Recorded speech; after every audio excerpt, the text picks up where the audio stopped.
Hi hello welcome to Theradi Selvi channel. So இந்த video என்னென்னு பார்த்தீங்க அப்படின்னா, நம்ம கோல்டு காயினாக இருக்கட்டும், கோல்டு ஜுவல்லரியாக இருக்கட்டும், ஸோ அதை நம்ம எப்படி வாங்குகிறோம், ஸோ என்னென்ன வழி இருக்குது அப்படின்னு சொல்லிட்டு பார்ப்போம். அது இல்லாமல் எது பெஸ்ட்டு அப்படின்னு பார்ப்போம். ரெடி காசு கொடுத்து வாங்குறது பெஸ்ட்டாக, இல்லை கோல்டு சீட்டு போட்டு வாங்குறது பெஸ்ட்டாக, இல்லை கோல்டு காயினாக வாங்குறது பெஸ்ட்டாக அப்படின்னு சொல்லிட்டு இந்த வீடியோவில் நான் சொல்கிறேன். ஸோ அது தெரிஞ்சுக்கணும் அப்படின்னா வீடியோ ஸ்கிப் பண்ணாமல் பாருங்கள். இப்போ தான் நம்ம வீடியோ ஃபஸ்ட் டைம் பார்க்குறீங்க அப்படின்னா தேரடி செல்வி சேனலை சப்ஸ்கிரைப் பண்ணிக்கோங்க. இப்போ வாங்க நம்ம வீடியோக்குள்ளே போகலாம். Best way for buying gold அப்படின்னு பார்த்திங்கன்னா, ஒரு அமௌண்ட்டை நம்ம சேர்த்து வச்சுட்டு மாதம் ஒரு கோல்டு வாங்குறது, இல்லை நம்ம ஒரு அமௌண்ட்டை மொத்தமாக சேர்த்து வச்சுருப்போமோ அதை ஒரு மாதத்தில் போயிட்டு மொத்தமாக ஒரு நகை வாங்குறது. எக்ஸாம்பிள் பார்த்தீங்க அப்படின்னா, இப்போ ஒரு பவுன் உடனே ஒரு மாதத்தில் போய் நம்ம வாங்கிட்டு வந்துடுவோம். ஸோ அந்த 1 இயர் சேர்த்து வச்சுருக்கோம் அப்படின்னா அந்த ஒரு பவுனை வாங்கிட்டு வந்துடும். இன்னொன்று பார்த்தீங்க அப்படின்னா ஸ்மால் அமௌண்ட்டு, கொஞ்சம் அமௌண்ட்டுன்னு பார்த்தீங்க அப்படின்னா, இப்போ நம்ம கையில் 9,000 இருக்குது அப்படின்னா 1 கிராம் கோல்டு காயின் வாங்குறது. ஸோ எவ்ரி மந்த்து, ஸோ ஒரு மாதத்தில் நம்ம எப்படி வாங்குகிறோம் அப்படின்னா, கோல்டு ஜுவல்ஸாகவும் வாங்குகிறோம், கோல்டு காயினாகவும் வாங்குகிறோம்.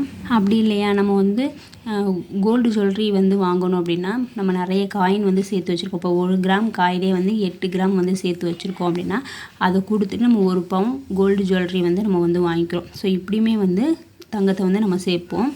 அப்படியும் இல்லை அப்படின்னா நம்ம கோல்டு சீட்டு போடுவோம். ஸோ மந்த்லி நம்மளால் முடிஞ்சது ஒரு 2,000 3,000 ஸோ அது மாதிரி போட்டுட்டு ஃபைனலாக ஒரு 11 மந்த்து கழிச்சு 12th மந்த்தில் நம்ம நமக்கு பிடிச்ச நகை நம்ம எடுத்துக்குவோம். ஸோ இந்த 3ல் எது பெஸ்ட்டு அப்படின்னு பார்ப்போம். 3ல் பார்த்திங்க அப்படின்னா, உடனே காசு கொடுத்து ரெடி காசு கொடுத்து கோல்டு வாங்குறது பெஸ்ட்டாக, இல்லை காயினை கொடுத்து கோல்டு வாங்குறது பெஸ்ட்டாக, இல்லை கோல்டு சீட்டு போட்டு கோல்டு ஜுவல்லரி வாங்குறது பெஸ்ட்டாக அப்படின்ட்டு இந்த வீடியோவில் நான் சொல்கிறேங்க. இப்போ பார்த்தீங்க அப்படின்னா தங்கம் ரேட்டு கூடிக்கிட்டே போகுது. 1 கிராம் 8,070 ரூபா. ஸோ அந்த இது வந்துருச்சு. இந்த வீடியோ பார்த்தீங்க அப்படின்னா உங்களுக்கு ஈஸியாக எப்படி நம்ம தங்கம் வாங்கினா நமக்கு பெஸ்ட்டு அப்படின்றத இந்த வீடியோவில் நான் சொல்கிறேங்க. கோல்டு சீட் இப்போ நீங்கள் போடுறீங்க அப்படின்னா கிராமில் ஆட் ஆகிறது போடுறது தான் நமக்கு பெஸ்ட்டு. ஸோ மந்த்லி பார்த்தீங்க அப்படின்னா 11 மந்த்து ஸ்கீமு. ஸோ இதோட டூரியேஷன் பார்த்திங்கன்னா ஒரு 11 மந்த்து சேவிங் ஸ்கீம் தான். ஸோ எக்ஸாம்பிள் நான் கொடுத்துருக்கேன். ஸோ நான் 15,000 ரூபீஸ் வச்சுருக்கேன்.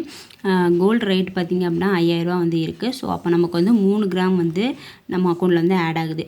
அது இல்லாமல் ஜிஎஸ்டி பார்த்திங்க அப்படின்னா 3% நமக்கு போடுவாங்க. விஏஎஸ் அப்படின்னு பார்த்திங்கன்னா வேல்யூ அடிஷன் சார்ஜ், அதுதான் நம்ம வேஸ்டேஜ் அப்படின்னு சொல்கிறோம். செய்கூலி சேதாரம் மேக்ஸிமம் இல்லாமல் வாங்குறது தான் நமக்கு பெனிஃபிட்டு. அதுதான் கோல்டு சீட்டு போடுறோம் அப்படின்னா செய்கூலியும் சேதாரம் இருக்கக்கூடாது. அப்படி செய்கூலி சேதாரம் இல்லாத ஷாப் நிறைய இருக்குது. எக்ஸாம்பிள் பார்த்திங்க அப்படின்னா மங்கள், ஸோ என்எஸ்கே, ஸோ அந்த மாதிரி ஷாப்லலாம் பார்த்திங்க அப்படின்னா செய்கூலி சேதாரம் கிடையாது. சின்ன சின்ன லோக்கல் ஷாப்லேயுமே செய்கூலி சேதாரம் இல்லாமல் ஷீட்டு போட்டுட்ருக்காங்க. ஸோ நம்ம சேனலில் நீங்கள் சப்ஸ்கிரைப் பண்ணி வச்சுக்கிட்டீங்க அப்படின்னா எந்தெந்த கடையில் செய்கூலி சேதாரம் இல்லாமல் நகை வாங்கலாம் அப்படின்றது நான் போட்டுட்டு தான் இருக்கிறேன். ஸோ மொத்தமாக எந்தெந்த ஷாப்பில் செய்கூலி சேதாரம் இல்லாமல் நம்ம கோல்டு சீட்டு இருக்குது அப்படின்னு சொல்லிட்டு ஒரு லாங் வீடியோ நான் நெக்ஸ்ட்டு அப்லோட் பண்ணுறேங்க. ஸோ அந்த வீடியோ பார்க்கணுன்னா நம்ம சேனலை நீங்கள் ஃபாலோ பண்ணி வச்சுக்கோங்க. ஸோ சீட்டு போடுறீங்க அப்படின்னா வெயிட்டில் ஆட் ஆகுதான்னு பாருங்கள். ஸோ செய்கூலி சேதாரம் இல்லாமல் இருக்கதா வாங்குங்க. அப் டு 18% வரைக்கும் செய்கூலி கிடையாது, வேஸ்டேஜ் கிடையாது அப்படின்னு சொல்லுவாங்க. ஸோ அந்த மாதிரி இருக்க சினிமா போட்டிங்க அப்படின்னா நமக்கு பெனிஃபிட்டாக இருக்கும். இன்கேஸ் நீங்கள் பாதிலே சீட்டு நிறுத்துறீங்க, ஆனால் அப்படி நிறுத்தாதீங்க. ஸோ இப்போ நீங்கள் சீட்டு ஜாயின் பண்ணிட்டேன் அப்படின்னா கண்டிப்பாக 11 மந்த்து பே பண்ணி நீங்கள் ஜுவல்ஸாக எடுக்க பாருங்கள். டிஸ்கண்டினியூ பண்ணாதீங்க, ஏன்னா நமக்கு தான் லாஸ் ஆகும். இப்போ நீங்கள் 6th மந்த்து 7th மந்த்தில் நான் ஸ்டாப் பண்ணிக்கிறேன், என்னால் கட்ட முடியலை அப்படின்னு நீங்கள் ஸ்டாப் பண்ணிட்டீங்க அப்படின்னா 60% வேஸ்டேஜ் பே பண்ணுற மாதிரி இருக்கும். ஆல்ரெடி 18% உள்ள நகை எடுக்கிற மாதிரி இருக்கும். நீங்கள் வேஸ்டேஜ் எதுவுமே பே பண்ண வேண்டாம். ஆனால் நீங்கள் பாதியிலே நிறுத்திட்டீங்க அப்படின்னா 60% வேஸ்டேஜ் நீங்கள் பே பண்ணுற மாதிரி இருக்கும். 60% வேஸ்டேஜ் தான் ஃப்ரீ கொடுப்பாங்க. மீதி 40% நம்ம பே பண்ணுற மாதிரி இருக்குங்க. இதே 8th to 9th மந்த்து நீங்கள் சீட்டை நான் கட்ட முடியல முடிக்கிறேன் அப்படின்னா 70% வேஸ்டேஜ் ஃப்ரீயாக கொடுப்பாங்க. 30% நம்ம பே பண்ணுற மாதிரி இருக்கும். இதுவுமே லிமிட் வச்சுருப்பாங்க. அப் டு 18% வரைக்கும் தான் நகை எடுக்க முடியும். அப்படி 18%க்குள்ளே நகை நீங்கள் எடுத்தாலுமே 70% வேஸ்டேஜ் ஃப்ரீ. மீதி இருக்க 30% நம்ம பே பண்ணுற மாதிரி இருக்கும். எப்பயுமே மணி நமக்கு ரிட்டனாக தரமாட்டாங்க. ஸோ இப்போ நம்ம ஒரு 11 மந்த்து நம்ம சேர்த்த காசு நம்ம எப்படி வாங்கினா பெஸ்ட்டு அப்படின்னு பார்ப்போம். நம்ம ஒரு 11 மாதம் வந்து பணமாக வந்து சேர்த்து வச்சுருக்கோம். அதே பார்த்திங்க அப்படின்னா 11 மாதம் வந்து நம்ம கோல்டு காயினாக வந்து சேர்த்து வச்சுருக்கோம். அதே வந்து 11 மாதம் வந்து நம்ம கோல்டு சீட் வந்து போடுறோம். இப்போ பார்த்திங்க அப்படின்னா 11 மாதத்துக்கு தான் நான் வந்து கணக்கு பண்ணியிருக்கேன். ஸோ 11 மாதத்தில் நம்ம கட்டுற அமௌண்ட்டுக்கு வந்து எது பெஸ்ட்டாக இருக்குது, எவ்வளோ தங்கம் வந்து நம்ம கையில் கிடைக்குது அப்படின்னு பார்ப்போம். இப்போ பார்த்தீங்க அப்படின்னா 1 மந்த்து ஸோ 15,000 வந்து நீங்கள் சேவ் பண்ணுங்க அப்படின்னா 11 மந்த்தில் பார்த்தீங்க அப்படின்னா 1,65,000 வந்து நீங்கள் சேவ் பண்ணி வச்சுருக்கீங்க பணமாக. இதே வந்து நீங்கள் கோல்டு காயின் ஸோ மந்த்லி வந்து ஒரு 3 கிராம் இல்லை 2 கிராம் போல் நீங்கள் வந்து வாங்குறீங்க அப்படின்னா உங்களோட டோட்டல் செலவு ஸோ எவ்வளோ அமௌண்ட்டு வருது பார்த்தீங்க அப்படின்னா 1,71,990 ஸோ 11 ரூபா வந்து நீங்கள் சேர்த்து வச்சுருப்பீங்க. 1,71,911 வந்து நீங்கள் வந்து இந்த காயின் வாங்குறீங்க. ஒரு 3 கிராம் இல்லை 2 கிராம் காயின் வாங்குறதுக்கு உங்களுக்கு இவ்வளோ செலவாகுது. இப்படியே நீங்கள் மாதம் ஒரு 3 கிராம் இல்லை 2 கிராம் வந்து நீங்கள் சேர்த்து மொத்தமாக வந்து 27 கிராம் வந்து நீங்கள் சேர்த்து வச்சுருக்கீங்க. இவ்வளோவா வந்து காயினாக வந்து வச்சுருக்கீங்க. இதே வந்து கோல்டு சீட்டுன்னு பார்த்தீங்க அப்படின்னா இதே வந்து 1 மந்த் வந்து 15,000 வந்து சீட்டு வந்து போட்டிருக்கீங்க. இதே 11 மந்த்து பார்த்திங்க அப்படின்னா 1,65,000 வந்து சீட்டு வந்து சேவ் பண்ணி வச்சுருக்கீங்க. இது வந்து நம்ம கிராமில் வந்து ஆட் ஆகிறதா இருக்குது. அப்போ வந்து நீங்கள் 27 கிராம் வந்து உங்களுக்கு கிராமாக வந்து ஆட் ஆகிருக்கு. ஸோ நீங்கள் சீட்டு கட்டும்போது ஸோ அமௌண்ட்டில் ஆடுற சீட்டு கிடையாது, கிராமில் ஆட் ஆகிற சீட்டு. அப்படி கிராமில் ஆட் ஆகும்போது 27 கிராம் வந்து நீங்கள் வந்து சேவ் பண்ணி வச்சுருக்கீங்க. காயின்லேயுமே வந்து 27 கிராம் வந்து வச்சுருக்கீங்க. மணின்னு பார்த்தீங்க அப்படின்னா 1,65,000 உங்கள் கையில் நீங்கள் வச்சுருக்கீங்க. ஸோ ஒரு மாதம் 15,000 பார்த்தீங்க அப்படின்னா 1,65,000 வந்து ஒரு 11 மாதத்தில் உங்கள் அமௌண்ட் வந்து இருக்குது. ஸோ அமௌண்ட்டில் பார்த்தீங்க அப்படின்னா 1,65,000 இருக்குது. இதே 11 மந்த்தில் கடைசியில் பார்த்தீங்க அப்படின்னா 27 கிராம் வந்து கோல்டு காயினாக வந்து நீங்கள் வச்சுருக்கீங்க. அதே பார்த்தீங்க அப்படின்னா 27 கிராம் வந்து கோல்டு சீட்டில் வந்து வேல்யூ வந்து ஆட் ஆகிருக்கு. ஸோ கிராமாக வந்து ஆட் ஆகிருக்கு. இந்த 27 கிராமுக்கு நீங்கள் நகை எடுக்கலாம். இப்போ வந்து இதில் இந்த 3த்தில் வந்து எது பெஸ்ட்டு அப்படின்னு பார்ப்போம். இப்போ வந்து நீங்கள் 27 கிராம் உள்ள செயின் வந்து நீங்கள் வாங்கணும்னு நினைக்கிறீங்க. கோல்டு ரேட்டு பார்த்திங்க அப்படின்னா 7,200 அப்படின்னு சொல்லிட்டு நான் எக்ஸாம் வந்து வச்சுருக்கேன். ஸோ இப்போ பார்த்திங்க அப்படின்னா ரேட் வந்து கூடிட்டு ஸோ ரேட் வந்து ஃபிக்ஸ்டு கிடையாது, ஸோ மாறிட்டே இருக்கும். ஸோ அதனால் வந்து நான் எக்ஸாமுக்கு வந்து 7,200 வந்து வச்சுருக்கேன். இந்த வீடியோ வந்து நான் வந்து எழுதி வச்சுட்டேன். பட் இப்போ தான் வந்து நான் அப்லோட் பண்ணுறேன். இப்போ பார்த்திங்க அப்படின்னா நீங்கள் வந்து 27 கிராம் வந்து செயின் வந்து வாங்குறீங்க. ஸோ பணமாக கொடுத்து வாங்கினா எவ்வளோ நம்ம வேஸ்டேஜ்லாம் பே பண்ணணும் அப்படின்ட்டு பார்ப்போம். இதே கோல்டு காயின் கொடுத்தா நீங்கள் எக்ஸ்ட்ரா எவ்வளோ அமௌண்ட் வந்து கொடுக்குறீங்க அப்படின்னு பார்ப்போம். கோல்டு சீட்டு ஸோ இதில் எது பெஸ்ட்டு அப்படின்ட்டு பார்க்கலாம். ஸோ இந்த கால்குலேஷன் வந்து நல்லா கிளியராக கவனிங்க, அப்போ தான் ஈஸியாக புரியும். இப்போ பார்த்தீங்க அப்படின்னா 1,00,000 நம்ம கோல்டு ரேட்டுக்கு 7,200 நம்ம 27 கிராம் வாங்குகிறோம் அப்படின்னா எவ்வளோ அமௌண்ட் வருது அப்படின்னா 1,94,400 வந்து தங்கம் ரேட் வந்து வருது. ஜிஎஸ்டின்னு பார்த்தீங்க அப்படின்னா 3%. ஜிஎஸ்டி வந்து 3%ன்னு போட்டோம்னா 5,832 வந்து வருது. வேஸ்டேஜ் எவ்வளோ போடுறாங்க அப்படின்னா 34,992. மொத்தமாக வந்து நம்ம 27 கிராம் செயின் வாங்கணும் அப்படின்னா நம்ம கையிலேருந்து எவ்வளோ போகணும் அப்படின்னா 2,35,224 வந்து நம்ம அந்த 27 கிராம் உள்ள செயினை வந்து நம்ம வாங்கணும். இதே வந்து நீங்கள் கோல்டு காயினாக வந்து கொடுத்து நம்ம 27 கிராம் உள்ள செயின் வாங்குகிறோம் அப்படின்னா எக்ஸ்ட்ரா நம்ம எவ்வளோ பே பண்ணணும் அப்படின்னு பார்ப்போம். இப்போ பார்த்தீங்க அப்படின்னா இந்த காயின் ரேட்டுக்கு ஸோ நம்ம 27 கிராம் வந்து காயின் வந்து வச்சுருக்கோமா. ஸோ கோல்டு ரேட்டுன்னு பார்த்தீங்க அப்படின்னா 1,71,911 வந்து நம்ம வந்து ஸோ அமௌண்ட் வந்து வருது. ஜிஎஸ்டி வந்து 5,832 வந்து போடுவாங்க. வேஸ்டேஜின்னு பார்த்தீங்க அப்படின்னா 34,992. நம்ம வந்து காயினை கொடுத்து நம்ம ஜுவல்ஸ் வாங்கினாலுமே அந்த ஜுவல்ஸுக்கு வந்து நம்ம வேஸ்டேஜ் வந்து பே பண்ணணும். அந்த வேஸ்டேஜின்னு பார்த்திங்க அப்படின்னா 34,992. மொத்தமாக வந்து நம்ம 27 கிராம் உள்ள செயின் வாங்கணும் அப்படின்னா 2,12,732 வந்து நம்ம வாங்குகிற மாதிரி இருக்குது அந்த 27 கிராம் உள்ள செயின். இதே நீங்கள் சீட்டு கட்டி வாங்குறீங்க அப்படின்னா 27 கிராம் உள்ள செயினுக்கு பார்த்திங்க அப்படின்னா 1,65,000 வந்து வருது. இதே பார்த்திங்க அப்படின்னா நம்ம ஜிஎஸ்டி வந்து 4,950 வந்து பே பண்ணுற மாதிரி இருக்கும். ஆனால் இதில் வந்து வேஸ்டேஜ் வந்து பே பண்ண வேண்டியதில்லை. ஏன் அப்படின்னா நமக்கு வேஸ்டேஜ் வந்து ஃப்ரீ. ஸோ அது இல்லாமல் நமக்கு கிராமில் ஆட் ஆகுது. ஸோ வேஸ்டேஜ் இல்லாமல் நம்ம வந்து நகை எடுத்துக்கலாம். அப்படி நீங்கள் எடுக்கும்போது இதில் ஜிஎஸ்டி மட்டும் தானே பே பண்ணணும். அப்போ வந்து நீங்கள் 1,69,950 ரூபா வந்து மொத்தமாக அந்த 27 கிராம் உள்ள செயின் வந்து வருது. இப்போ வந்து மொத்தமாக வந்து இது வந்து இருக்கு ஒரு செயினுக்கு. ஆனால் நம்ம ஆல்ரெடி வந்து நம்ம கையில் எவ்வளோ வச்சுருக்கோம் அப்படின்னா 1,65,000 வந்து வச்சுருக்கோம். அப்போ நம்ம இவ்வளோ இந்த 2,35,244லேருந்து 1,65,000 நம்ம மைனஸ் பண்ணோம் அப்படின்னா நம்ம எக்ஸ்ட்ரா எவ்வளோ பே பண்ணோம் அப்படின்னா 70,224 ரூபா வந்து எக்ஸ்ட்ரா பே பண்ணுற மாதிரி இருக்கும். இப்போ வந்து நம்ம பார்த்திங்க அப்படின்னா இப்போ 1,71,999 ரூபாய்க்கு வந்து நம்ம காயின் வந்து நம்ம சேவ் பண்ணி வச்சுருக்கோம் இந்த அமௌண்ட்டுக்கு. ஆனால் மொத்தமாக வந்து நம்ம வேஸ்டேஜ் ஜிஎஸ்டி எல்லாம் பே பண்ணுறது பார்த்திங்க அப்படின்னா 2,12,732 ரூபா வந்து வருது மொத்தமாக. இப்போ நம்ம கையில் எவ்வளோ காயினுக்கு வந்து வச்சுருக்கோம், அந்த காயினுக்கு எவ்வளோ அமௌண்ட் வருது அப்படின்னு பார்த்திங்க அப்படின்னா 1,71,911 ரூபா வருதா. ஸோ இதை வந்து நம்ம மைனஸ் பண்ணோம் அப்படின்னா எக்ஸ்ட்ரா நம்ம எவ்வளோ பே பண்ணணும்னா 40,821 ரூபா வந்து நம்ம பே பண்ணுற மாதிரி இருக்கும்.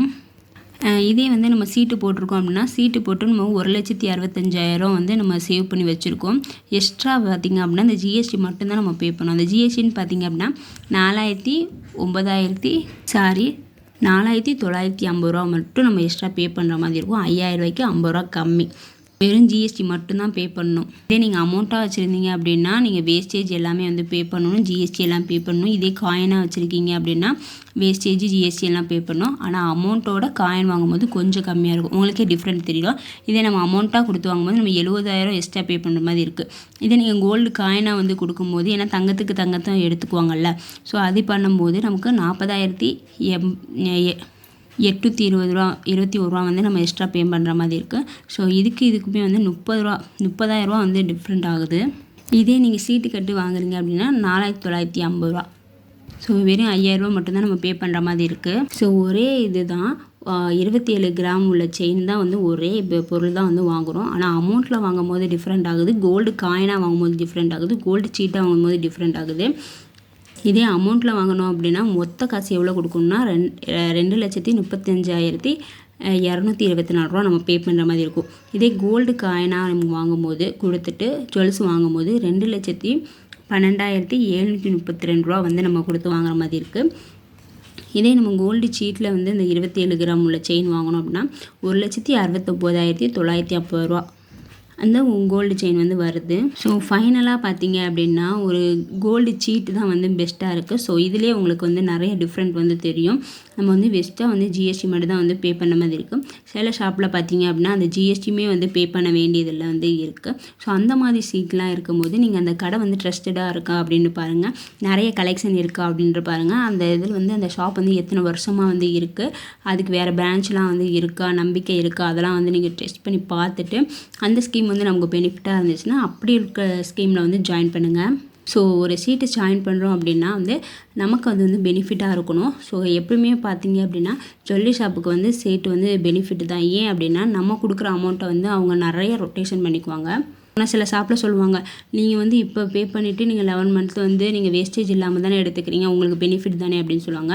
ஸோ யாருமே வந்து ஃப்ரீயாக வந்து எந்த ஒரு சர்வீஸும் பண்ண மாட்டாங்க. ஸோ நம்ம கொடுக்குற அமௌண்ட்டை அவங்க ரொட்டேட் பண்ணிக்கிறாங்க, லோன் போட்டுக்கிறாங்க, இல்லை அப்பயே வந்து அந்த நகையை வந்து வாங்கி வச்சுக்கிறாங்க தங்கத்தை. எக்ஸாம்பிள் பார்த்திங்க அப்படின்னா இப்போ வந்து தங்கம் வந்து 8,000 ரூபா இருக்கா, ஸோ நான் 11 மந்த்து போகும்போது அது 9,000 வாங்கலாம், 10,000 வாங்கும். ஸோ அந்த ரேட்டுக்கு தானே நான் வாங்க முடியும். ஸோ அப்படி யோசிச்சு பாருங்கள். ஸோ அப்போ கடைக்காரங்களுக்கு வந்து பெஸ்ட்டாக இருக்கும். அப்போ ஏன் நம்ம சீட்டு போடணும் அப்படின்னு நினச்சோம் அப்படின்னா சிறுக அமௌண்ட்டு கூட நம்ம கொஞ்சம் கொஞ்சமாக போகும்போது நமக்கு ஒன்றும் தெரியாது, கொஞ்சம் கொஞ்சமாக சேர்த்து வைக்க முடியும். மொத்தமாக கொடுத்து நம்மளால் நகை வந்து வாங்க முடியாது. ஸோ அப்படி இருக்க மிடில் கிளாஸு எந்த ஒரு சேவிங்ஸும் பண்ண முடியல அப்படின்றவங்க வந்து சீட்டு கட்டி நகை வாங்குறது வந்து பெஸ்ட்டாகவே இருக்கும். ஸோ கோல்டு காயினாக சேவ் பண்ணுறதோட சீட்டு கட்டுறீங்க அப்படின்னா அது வந்து பெஸ்ட்டாக தான் இருக்கும்.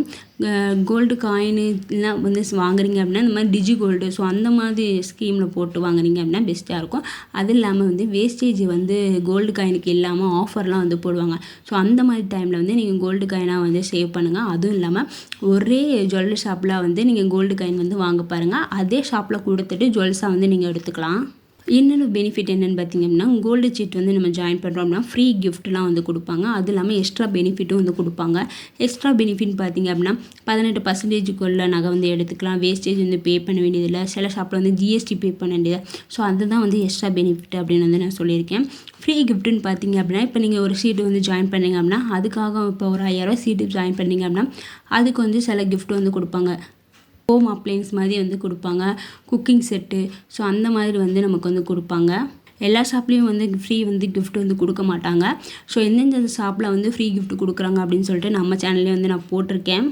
அப்புறம் நீங்கள் கோல்டு சீட் வந்து ஜாயின் பண்ண போகிறீங்க அப்படின்னா கண்டிப்பாக வந்து இந்த வீடியோ வந்து பாருங்கள். என்ன வீடியோ அப்படின்னு பார்த்தீங்கன்னா ஒரு 27 ஜுவல்லரி ஷாப்பில் உள்ள வேஸ்டேஜி, டூரியேஷன், அப்புறம் பார்த்தீங்க அப்படின்னா கிஃப்ட் கொடுக்குறாங்களா இல்லையா, ஸோ அந்த மாதிரி வேஸ்டேஜ்லாம் எவ்வளோ போடுறாங்க அப்படின்னு சொல்லிட்டு ஒரு கம்பேரிசன் வீடியோ வந்து போட்டிருக்கேன். ஸோ ஃப்ரீ டைமில் வந்து செக் பண்ணி பார்த்துக்கோங்க. இன்னொரு முக்கியமான விஷயம் என்ன அப்படின்னு பார்த்தீங்கன்னா ஃப்ரீ கிஃப்ட் கொடுக்குறாங்கன்றதுக்காக அந்த சீட் வந்து ஜாயின் பண்ணாதீங்க. ஸோ அந்த சீட் வந்து நமக்கு உண்மையிலுமே வந்து பெனிஃபிட்டாக இருக்கா அப்படின்றத பார்த்துட்டு அந்த சீட்டு வந்து ஜாயின் பண்ணிக்கோங்க. ஏன் சொல்கிறேன் அப்படின்னா இப்போ வந்து ஒரு ஷாப்பில் வந்து நல்லா வந்து சீட்டு வந்து ஸ்கீம் வந்து நல்ல ஸ்கீமாக வந்து இருக்குது. ஆனால் அந்த சீட்டுக்கு வந்து கிஃப்ட்டு வந்து கொடுக்கல.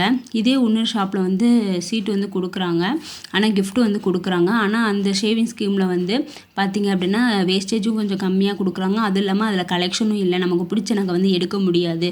ஆனால் அவங்க கிஃப்ட்டு கொடுக்குறாங்க அப்படின்றதுக்காக அந்த சீட்டு வந்து ஜாயின் பண்ணாதீங்க. தயவு செஞ்சு கிஃப்ட்டை பார்த்து நீங்கள் சீட்டு ஜாயின் பண்ணாதீங்க. நமக்கு வந்து அந்த ஷாப் வந்து பிடிச்சிருக்கணும், நிறைய கலெக்ஷன் இருக்கா அப்படின்றதெல்லாம் செக் பண்ணி பார்த்துக்கோங்க. சீட்டு போகிறதுக்கு முன்னாடி அங்கே இருக்க ஸ்டாஃப்கிட்ட வந்து கேட்டுக்கோங்க, இது வந்து ஃபுல் டீட்டெயில் எப்படி அப்படின்றதெல்லாம் கேட்டுட்டு. ஸோ அவங்க வந்து 18% நகை வந்து ஃப்ரீ அப்படின்னு சொல்கிறாங்களா, அந்த 18% நகை வந்து கொஞ்சம் நீங்கள் ஓரலாக பார்த்துக்கோங்க. ஓகே, இந்த நகை வந்து 18% கீழே இருக்குது, அப்போது ஓகே இந்த ஐடியா இருக்கும். ஸோ இந்த நகை வந்து நம்ம எடுத்துக்கலாம், ஏன்னா நல்ல டிசைனாக இருக்குது, ஆனால் 18% கீழே தான் இருக்குது. அப்போ நமக்கு இந்த சீட்டு போட்டோம் அப்படின்னா ஒரு நல்ல நகையை வந்து நம்ம எடுத்துக்கலாம் அப்படின்றத பார்த்துட்டு நீங்கள் வந்து சீட்டு வந்து ஜாயின் பண்ணிக்கோங்க. ஸோ எனக்கு தெரிஞ்ச சின்ன ஐடியா வந்து உங்கள் கூட வந்து நான் ஷேர் பண்ணியிருக்கேங்க. ஸோ அமௌண்ட்டாக கொடுத்து ரெடி காசாக கொடுத்து வாங்குறது பெஸ்ட்டாக, இல்லை கோல்டு காயினாக கொடுத்து வாங்குறது பெஸ்ட்டாக, இல்லை கோல்டு சீட்டு பெஸ்ட்டாக அப்படின்றத இந்த வீடியோவில் வந்து சொல்லியிருக்கேன். ஸோ இந்த வீடியோ உங்களுக்கு பிடிச்சிருக்கு அப்படின்னா தேடி செல்வி சேனலை வந்து சப்ஸ்கிரைப் பண்ணிக்கோங்க. தேங்க்ஸ் ஃபார் வாட்சிங். பாய்.